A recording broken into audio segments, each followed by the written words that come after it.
advocate Fadzai Maire aiwa vanova legislator aiwa veMount Pleasant vachizouya manje vanyorera tsamba kuna Nick Mangwana vakamuti iconfusion iri chichiri bonyasa kuitika chatisiri kuziva sambi namashoko anouya panapa aiwa vanhu avati aiwa achizoomeserwa notibva wasubscribe like kuti naunde bell icon tipinda pahendo yamairi anyora achiti ndiye Nick Mangwana, why have army trucks and police tankers been deployed in and around Harare?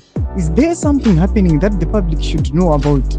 If all the constitutional requirements been complied with, we need new leaders. Anova posta video rakatogwa aiwa vanhu vachiona aiwa matrucks matankers ane masoja achipinda muchitungwiza zvakavhundutsa vanhu vachiunzwa kunzi vakomana kurumidzai kupinda mudzimba ameno the regime iri kutyika chii kana zvabvunzwa namaire zvinzi asi pane zvinhu zviri kuitika aiwa macitizens vasiri kuziva. Tinoona Fadzai Maire ari very concerned, ndiye munhu aiwa anobowa the regime kana government nokuda kwokuti anyasi kuvaudza chokwadi, anyasi kustenda yeground achivaudza kuti vakomana apa musambonyeperana zvamuri kuita izvazviiti zviri kuitika. nyika yeZimbabwe yakatarisa the forthcoming SADC summit. Tiudze mafungiro enyu munoti kudii pamusoro pemashoko ake ari kuuya achiomesera the ruling party ZANU-PF. Ina kucomment section medu mutiudze mafungiro enyu, musaka no subscribe or like, turn on the bell icon.